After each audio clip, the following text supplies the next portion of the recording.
Hey guys, Pro1701 here. Today we are doing part 4, the final part in our ranking of the Star Trek films. If you haven't seen parts 1, 2, 3, you can check down in the description below for links to those, at least if I've remembered to put them in. But today we'll be doing our final part where we will be looking at the movies in third, second, and first place. We have the Enterprise A here to help us out. Constitution class, always a beauty. I'm a big fan of this ship and her older sister as well. Love the Constitution class. This is the one from Diamond Select, and it looks gorgeous. So moving on, appropriately, number 3 is a movie featuring that starship, Star Trek VI: The Undiscovered Country. This is a fantastic political thriller and a great send-off for the original crew. I absolutely love Nicholas here. Nicholas is back directing again after doing a great job on The Wrath of Khan. And I love how he's so good at using lighting and darkness and to set tone and atmosphere. He does it really good in Wrath of Khan. He does it really good here. I love how it parallels everything going on with the Cold War breaking down, the Berlin Wall coming down, the Soviet Union struggling and falling apart.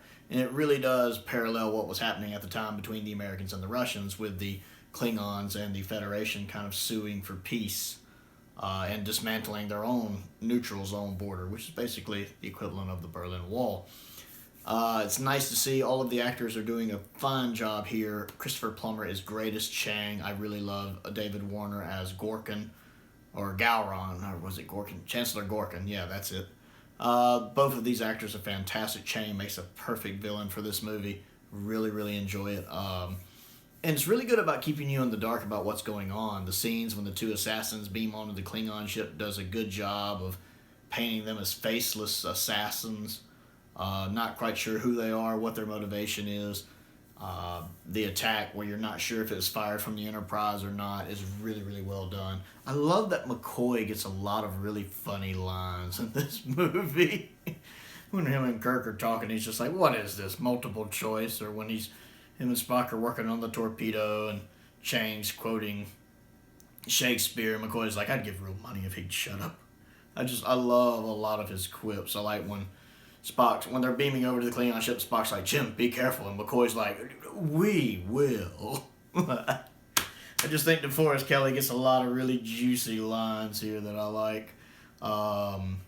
And Kirk is great in this one. Some of the humor in this one's really nice. I like Spock when he's like, "If I know the captain, he's deep into planning his escape." And it cuts to Kirk in the middle of a brawl, a fight, which is, I don't know, that's a beautiful edit, and I absolutely love it. I enjoy the political intrigue.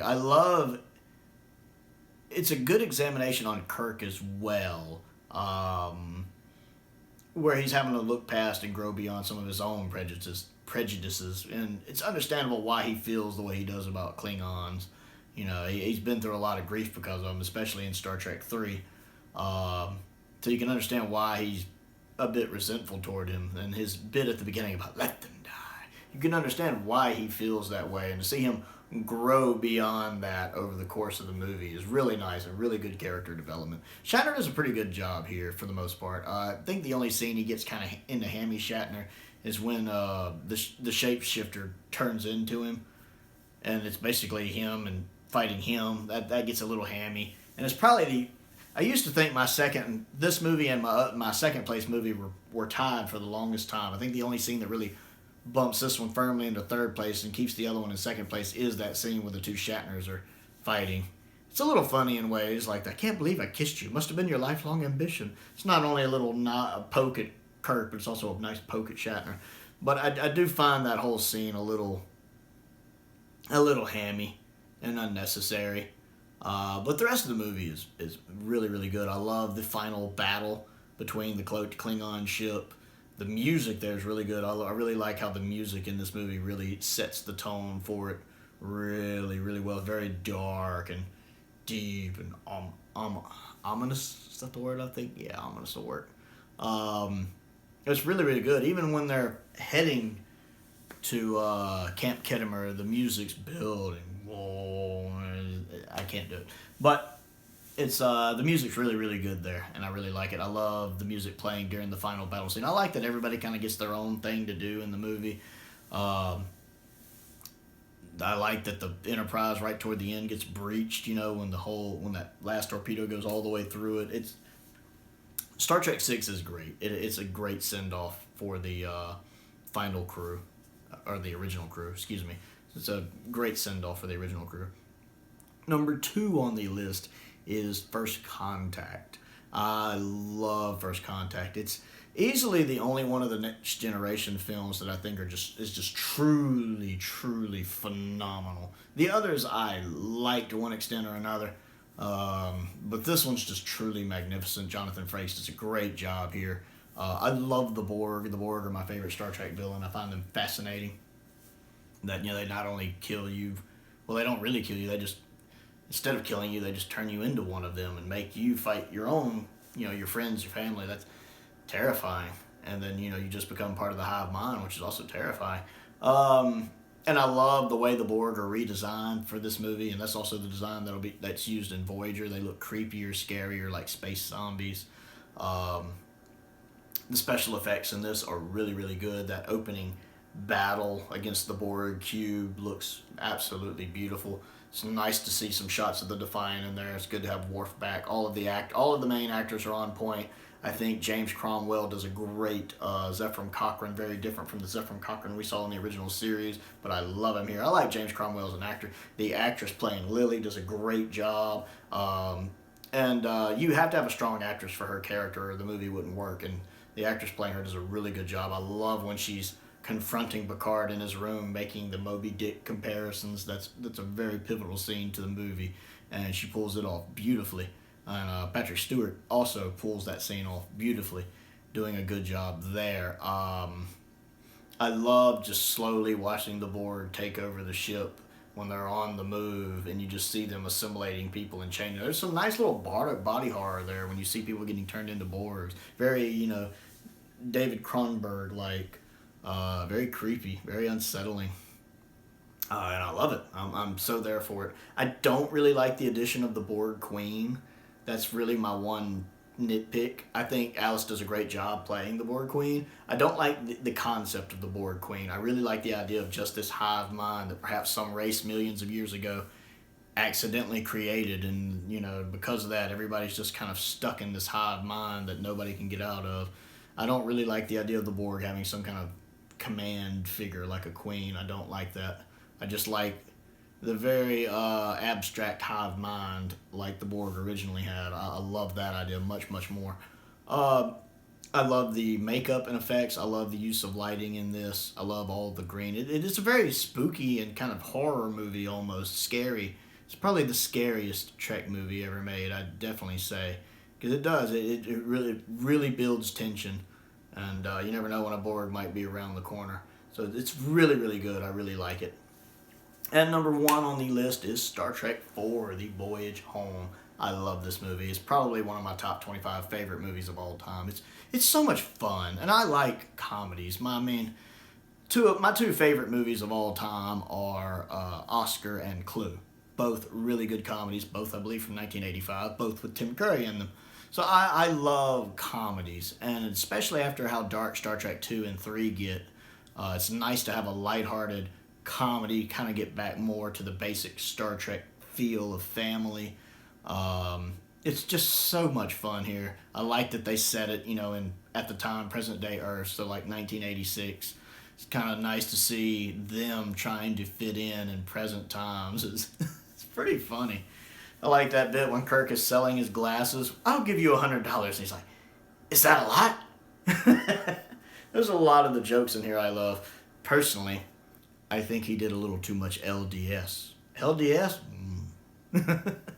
Little things like that. The best acting scene I think I've ever seen William Shatner do is in this movie, and he does it without saying a word. It's the scene when he sees Spock in the tank, when they're touring the aquarium. And he starts, and it took me several years actually before I really caught on to just how soon that starts and how subtle it is. You see him kind of at first, he notices Spock is missing, and he's just kind of looking around. Then you see him, and he's turning completely in a circle, you know, where's Spock? And then he sees him in the tank, and that look on his face is just a look of pure oh shit. He sees Spock and he goes, and just that oh shit look on his face is beautiful. It's perfect. And he's just like, I love it. I love it. And you see him over there trying to get his attention, like, before that one lady goes, maybe he's singing to that man. Every time I watch that movie and I watch that scene, I always rewind it back and watch that scene again because it. I love it. It's probably the best acting I've ever seen William Shatner do. And I've seen him do some really good acting. It's the fact that he does it all without saying any words. It is so perfect. And a lot of the other jokes, like I love when they're all in the truck. She's like, do you like Italian? They're like, yes, no. And oh, yes. I like Italian, and so do you. And Spock's just like, yes. There's so many funny jokes. Watching everybody try to fit in. When McCoy and Scotty are talking to the guy about the transparent aluminum, and he's trying to use the keyboard. And when he first gets there, I've traveled thousands of miles, millions of miles, thousands of miles, Mr. Scott. McCoy's telling him, don't get caught up in the part. And that bit about when he gives the lady the pill to grow a new kidney. He's like, what is this, the Dark Age? What did you tell her she had? What did you tell him she had? Cramps. I love this movie. It's so funny. It's easily the most. It's one of the most Trek movies and one of the least Trek movies at the same time. It really is a very family-friendly movie. It's the Star Trek movie you could show to somebody that's not a Star Trek fan, especially someone that doesn't get into sci-fi stuff. Maybe you're on a date with a girl, you just want to show her a good family movie. Show her this one. It's so much fun. Or, you know, if your parents aren't into Star Trek, you could show them this one. And they might actually still enjoy it. Plus, I do love the scene at the end when they get the Enterprise A. That's probably one of my top 10 favorite movie scenes of all time. The music there is beautiful. And the Enterprise A just looks gorgeous. I like how they make you think they're going to get the Excelsior, and then you see the A behind it. And I love that line at the end. Let's see what she's got. I absolutely love that. And I love the opening theme and the closing theme as well. I used to actually own the soundtrack at one point. I'm not sure what happened to it. But I love that music from the beginning and end. It's nice to see a Trek movie where everybody gets something to do, all 7 of them. Because it's really hard when you have 7 main characters and you only have like an hour and a half to 2 hour movie for all of them to really contribute. So it's nice that everybody kind of gets their moments to shine in this one. And I really enjoy that. And Star Trek IV, The Voyage Home, is my favorite Star Trek movie of all time. So what is your list? What is your favorite Trek movie of all time? Or do you go against the grain, and is it actually something different than 2? If it is 2, that's fine. I can understand why people make that argument. It's very well paced. But how about you? Do you have a Trek movie that's not 2 that you love, that's your favorite? I'm curious. Comment down below. Let me know what your list is. Let me know what you think of my list. I always enjoy interacting with you guys. Other stuff to do. Click the like button. Click the subscribe button. Click that bell for notifications so you never miss out on more stuff that I'm posting. I have started a Patreon page. If you're interested in contributing to that and helping determine videos that I do, there's a link to that in the description below.